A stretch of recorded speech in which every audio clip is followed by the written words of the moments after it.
This is live from New Delhi. You're watching DT India Live, India's voice to the world. I'm Sakal Button. Coming up in the next 30 minutes. India's Prime Minister Narendra Modi sets off 150th birth anniversary celebrations of Bhagwan Birsa Munda, unveils key projects for the tribal community.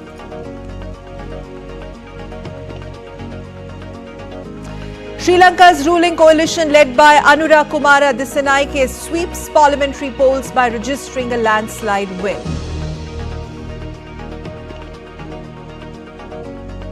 India all set to take on South Africa at fourth and final T20 at the Wanderers today.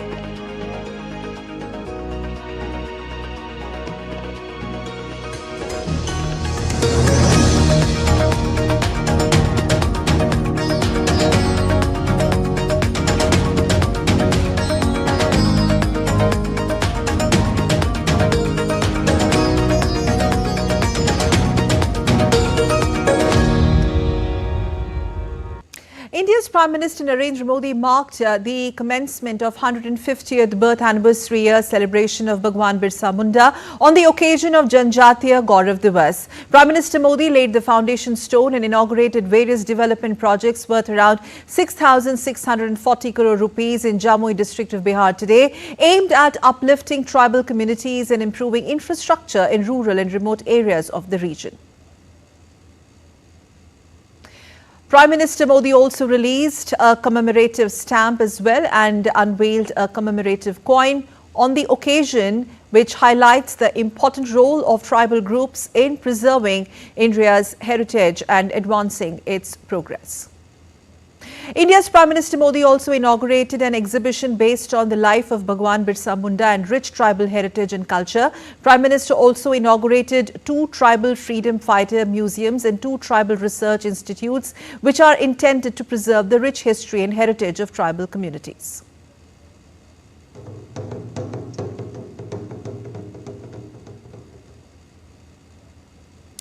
On this occasion, India's Prime Minister Narendra Modi spoke of the permanent houses being made for tribals and how this will help in the empowerment of the tribal community. मेरे आदिवासी भाई बहनों के लिए करीब 1.5 लाख पक्के घरों के स्वीकृति पत्र है। आदिवासी बच्चों का भविष्य संवारने वाले स्कूल है, हॉस्टल है, आदिवासी महिलाओं के लिए स्वास्थ्य सुविधाएं हैं, आदिवासी क्षेत्रों को जोड़ने वाली सैकड़ों किलोमीटर की सड़कें हैं, आदिवासी संस्कृति को समर्पित म्यूजियम है, रिसर्च सेंटर है। आज 11,000 से अधिक आदिवासी परिवारों का अपने नए घर में देव दीपावली के दिन गृह प्रवेश भी हो रहा है।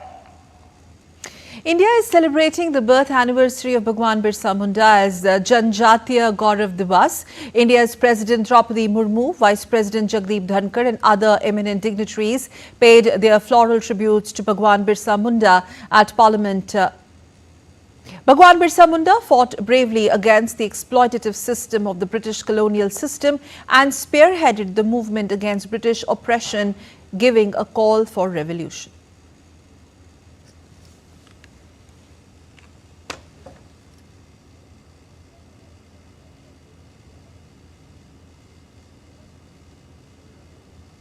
And as we mentioned earlier, India is observing the Janjatiya Gaurav Divas, or the National Tribal Pride Day, on Friday. In the past decade, the recognition and the celebration of tribal culture has seen a notable transformation, and the Indian government, under the leadership of Prime Minister Narendra Modi, has been the torchbearer in the efforts to make India's tribes and their culture go global.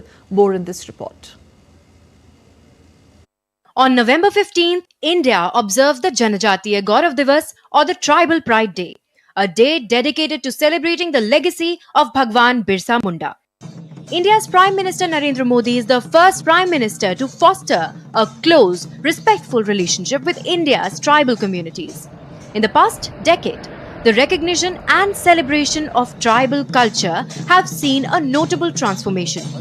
PM Modi has amplified the voices of tribal communities. By presenting tribal artworks to world leaders, PM Modi fosters a global appreciation for India's tribal cultures, encouraging dialogue and recognition. Among these gifts, Dokra art, known for its intricate metalwork and deep historical roots, has been given to leaders from Australia, Brazil, Cook Islands, and Tonga. Sohrai paintings from Jharkhand were gifted to Russian President Vladimir Putin, and Gond paintings from Madhya Pradesh to Brazilian President Luiz Inácio Lula da Silva. Celebrated for its vibrant colors and intricate patterns. Leaders from Uzbekistan and Comoros were honored with Varli paintings from Maharashtra. Recognition of tribal products through geographical indication tags has grown in momentum. 5 tribal products now officially tagged. This effort to empower tribal artisans aligns with the government's Vocal for Local initiative, transforming traditional crafts into recognized brands. Over 300 tribal heritage conservation centers have been established to document, archive, and promote the diverse languages, traditions, and cultural practices of tribal communities. In 2024, several items received GI tags, including the Japi, a bamboo hat from Assam, the Dongria Kondh shawl from Odisha, Yak Churpi, a fermented product from Arunachali yak milk, Similipal, Kai chutney, made from red weaver ants in Odisha, and the Bodo Aronai, a traditional woven cloth from the Bodo community. PM Modi has honored Bhagwan Birsa Munda by declaring November 15 as Janjatiya Gaurav Divas. He became the first Prime Minister to visit Munda's birthplace in Ulihatu, Jharkhand. The Bhagwan Birsa Munda Memorial Park and Freedom Fighter Museum in Ranchi, featuring a 25-foot statue of Munda, underscores this recognition. In celebration of his 150th birth anniversary, a grand statue of Munda was installed at the Vanvasi Kalyan Ashram in Sri Vijayapuram, accompanied by Gaurav Yatra carrying the statue across various locations before its final installation. The Indian government's commitment to the country's tribal communities is reflected in various efforts and bringing their voices and stories to the world. Antara Sinha for DD India. On to latest on Sri Lankan parliamentary elections, where the alliance of Sri Lanka's new leader Anura Kumara Dissanayake has secured a landslide win as it secured two-third majority in the parliament polls.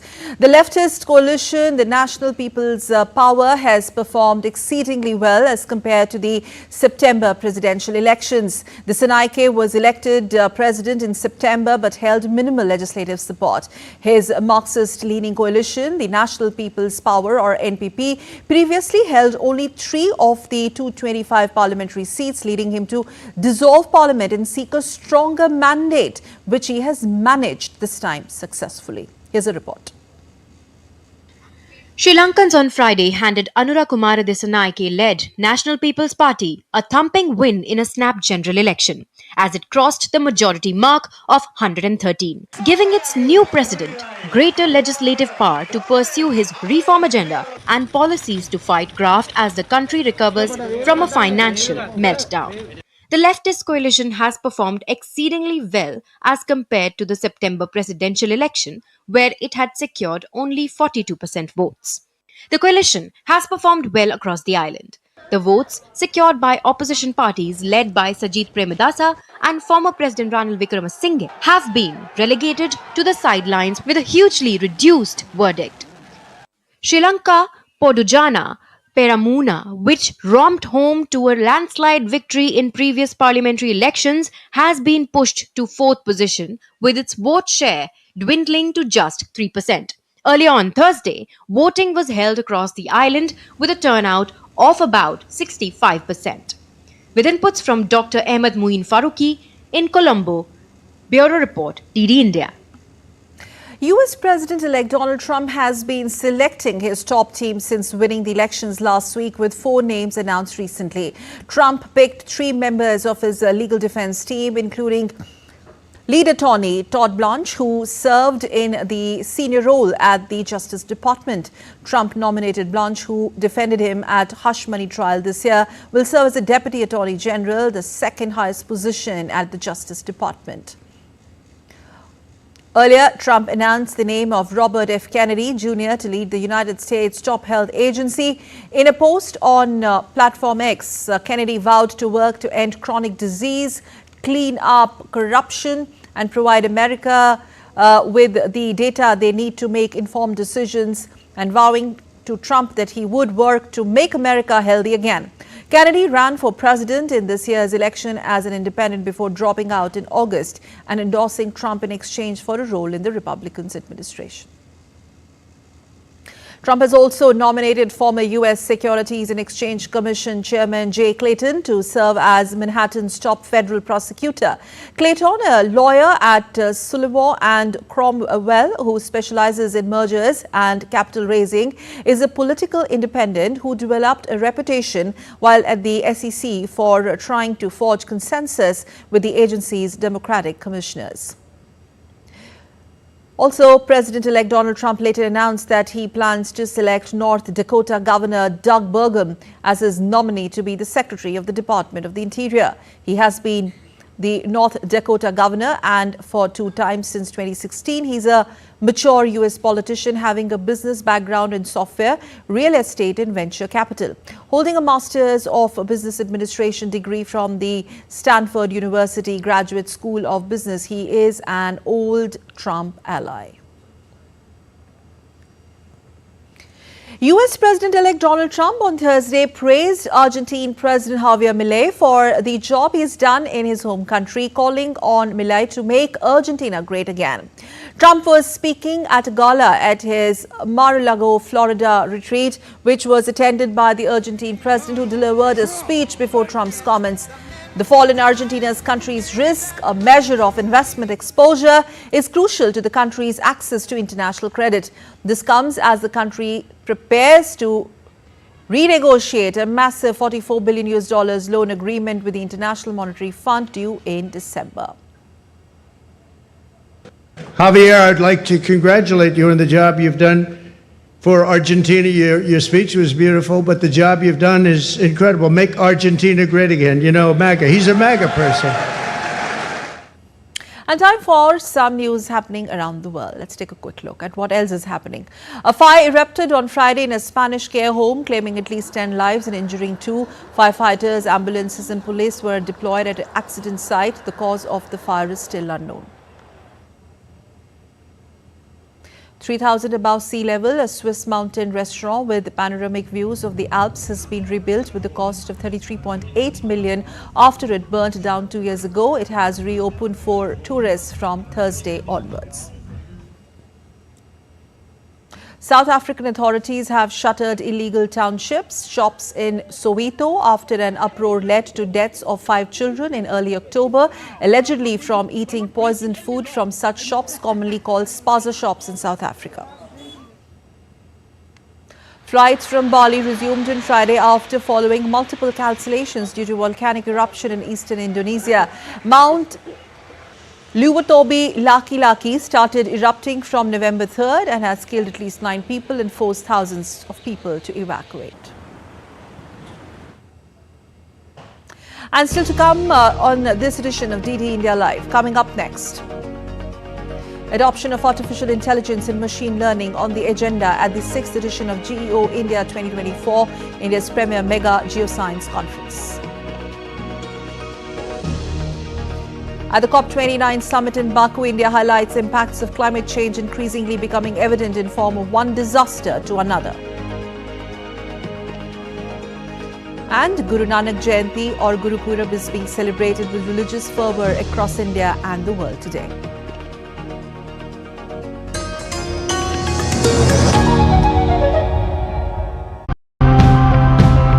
Our habitats are turning into concrete jungles, and that is concerning. But there is hope even in this grim reality. Our rivers are like lifelines. They are spaces for humans, for biodiversity. And yes, we have neglected them so far, but really that's an opportunity for us to restore them to their natural conditions. We now have species that can adapt by conserving the water they have instead of letting it evaporate and being easy to care for. We have always been farmers in my family. We used to do chemical farming with hybrid seed varieties. But now, we have switched to organic farming with natural seeds. This embankment will be removed and the river will be widened to cover the grassland up to the wider flood embankments on both the Swiss and Austrian side.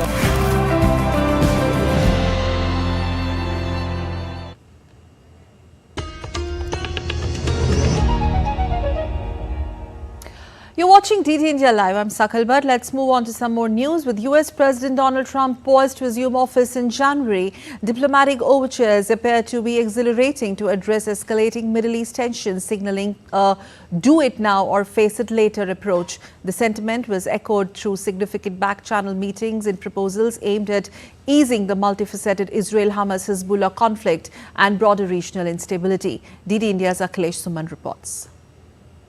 US media is reporting that President-elect Donald Trump's team is engaging with key persons on the diplomatic front. According to the New York Times, on November 11th, tech billionaire Elon Musk, known for his close ties to President-elect Donald Trump, held a meeting with Iran's ambassador to the UN, Amir Saeed Iravani. The meeting, described by Iranian sources as positive, lasted over an hour.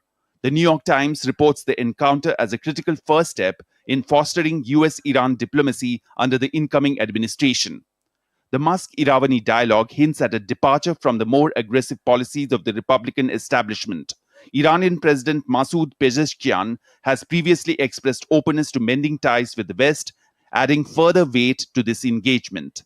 Meanwhile, the Biden administration is pursuing last-ditch efforts to mediate between Lebanon and Israel. On Thursday, US Ambassador to Lebanon, Dorothy Shee, presented a draft truce proposal to Lebanese Parliament Speaker Nabi Berri.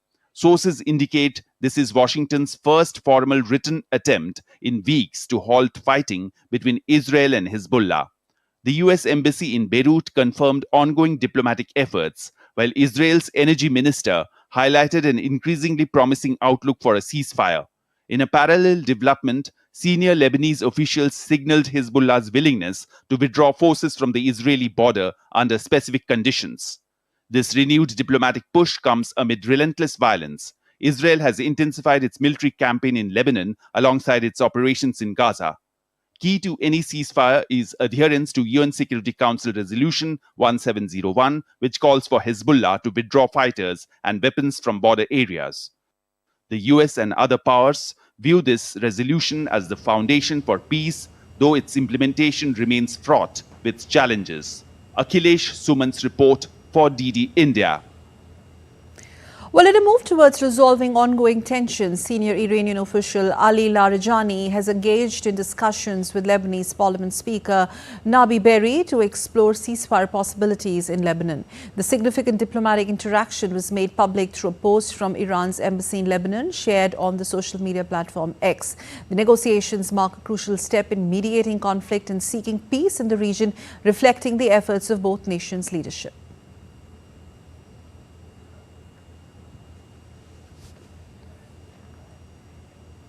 Well, North Korean leader Kim Jong-un has guided a test of suicide drones and ordered a mass production of the aerial weapon. Kim has said the introduction of such drones around the world requires an urgent update of military theory. Photographs of Kim looking at drones were released and quoted him as saying that the competition for using drones for military purposes is exhilarating around the world, with military authorities likely recognizing their success in conflicts of various scale. Kim had previously supervised the test of suicide drones earlier in the year amid a rapidly developing military cooperation with Russia. It raised questions as to whether he was receiving technical help from Moscow to develop them. Residents grappled with widespread damage after Typhoon Uzagi barreled down on the Philippines' northern towns, leaving a trail of destruction in Cagayan province on Friday.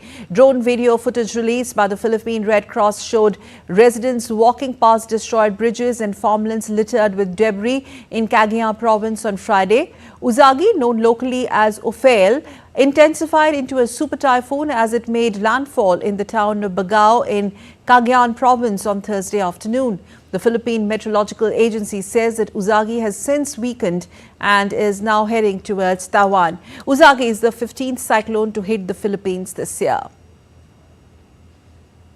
Still reeling from the devastation of Typhoon Uzaki, hundreds have fled on the Friday as another Typhoon Manyi bore down on the Philippines. Typhoon Manyi threatens yet more destruction as rescuers try to reach people stranded on rooftops by the last tropical cyclone.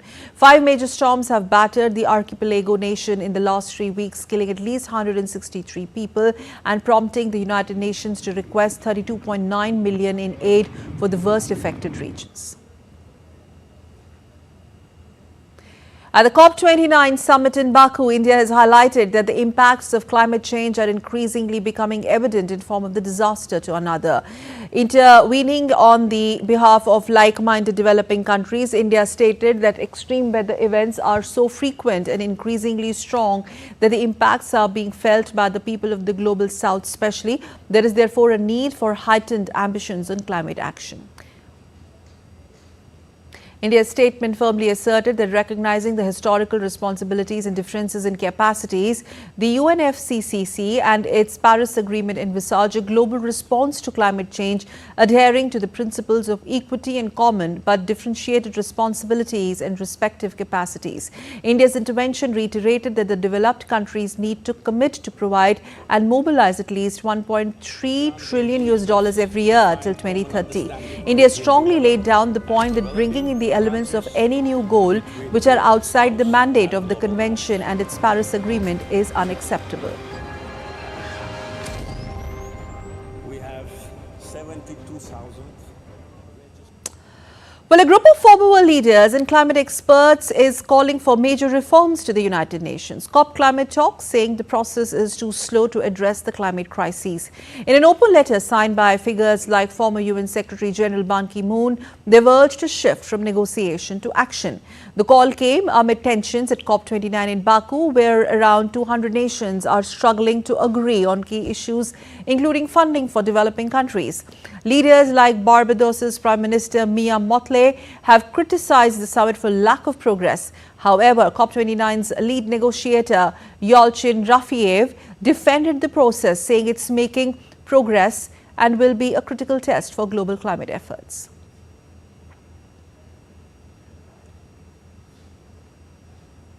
Germany's return to nuclear power would be the logical choice. That's what the International Atomic Energy Agency or the IAEA says during the COP climate talks in Baku. Germany has been struggling with securing energy since Russia's war in Ukraine started in 2022, and the debate about restarting these power plants is continuing to grow. For more on how this could impact Germany's energy mix, we have with us Warda Imran from DW in Berlin. Let's start talking to Warda. Warda, thank you for joining now. Germany has phased out nuclear power plants very recently. So if you could explain what has caused them to approach it in such a different way. I think it was definitely the realization that Germany depended on other countries such as Russia in the last decade or so to secure its own energy. I think that's why German politicians and political parties are ready to talk about nuclear power again after having agreed to completely phasing it out more than a decade ago. Back then, nuclear energy accounted for more than 13% of Germany's total energy, which is a lot. So Germany is the only country in the world to have completely phased out nuclear energy. And so the IAEA, or the Atomic Energy Agency, said that Berlin's lawmakers are probably wondering why they are the only ones to have done so, while the others are thinking of expanding on nuclear energy. While the initial phase-out planned by Germany was to prevent any accidents or threats to life, the decision appears to be short-sighted. The IAEA chief said that nuclear power plants virtually emit no damaging greenhouse gas emissions, which makes it perfect for the phase-out of fossil fuels. Politicians and parties here are looking into the feasibility of restarting these plants. Well, Geo India 2024, India's premier mega geoscience conference with the theme Exploring New Dimensions of Energy Dynamics is underway in Greater Noida of Uttar Pradesh. The 6th edition touches upon adoption of artificial intelligence and machine learning in the exploration sector as we adapt to a changing global energy ecosystem. DD India correspondent Anil Thomas has the details. India's premier geoscience conference and exhibition, Geo India 2024, begins in Greater Noida for the next 3 days. The premier South Asian conference and exhibition takes a broader look at the role of geoscience towards energy independence and adapting to a changing global energy ecosystem. We have gone up from 6% of the sedimentary basin exploitation in 2014 to 10%. And when we finish the current rounds of OALP, Open Acreage Licensing Policy, we will take it up to 16%. We are trying to catch up and make up for the somewhat tardy or slow focus and implementation in the past. Themed Exploring New Dimensions of Energy Dynamics, this edition will touch upon adoption of AI and machine learning. The 3-day event provides a unique forum for geoscience professionals, business groups, and stakeholders to find solutions, compress the time cycle, and the need for collaborative efforts for oil exploration. Moving from a very convoluted NELP regime to a very open revenue sharing mechanism, limiting regulators' role to a large extent, so that India is seen as is also helping us in ease of doing business. Through 5 editions, Geo India has traced the industry's journey from exploring new frontiers to embracing energy transition and decarbonization, with the 6th edition highlighting South Asia's role in sustainable geosciences. Now we are trying to become the bridge between the industry from where we are and also from the academia, because we have a lot of projects which have been sponsored to the academia. The biggest rush in the Geo India 2024 is the students program, where geoscience enthusiasts will be exposed to the professional nuances of the petroleum industry to groom them into future energy soldiers of the fastest growing developing nation, which is hungry for energy. Anil Thomas's report from Noida for DD India. Guru Nanak Jayanti or Guru Purab is being celebrated with religious fervour across India and the world today. It marks the birth of the first Sikh Guru, Guru Nanak Dev Ji, who laid the foundation of Sikhism. This year marks the 555th birth anniversary of Guru Nanak Dev Ji. On this day, devotees around the world offer prayers. Prime Minister Narendra Modi extended his warm greetings on the occasion and said that the teachings of Sri Guru Nanak Dev Ji inspire us to further the spirit of compassion, kindness and humility. On to some cricket news. Well, after taking a 2-1 lead in the 4-match T20 International Series, India is all set to take on South Africa in the 4th and final match on Friday. Except for the second T20 match, India has outclassed South Africa and will hope to continue their form to seal the series 3-1. Indian skipper Suryakumar Yadav will eye his 3rd straight T20 International Series win after assuming captain's role. On the other hand, South Africa will go all out to secure a win in the final game and end the series 2-all draw. Well, that's all in this edition of DD India Live, but let us know your thoughts on the news of the day. For those on the go, you can get all the latest news and updates from India and across the world on DD India mobile app. This app is available on both Android and iOS platforms. Scan the QR code on the screen to download now. We'll be back with more news as it breaks here on DD India. I'm Sakal Bhatt, and from all of us here in Delhi, thanks for watching DD India Live.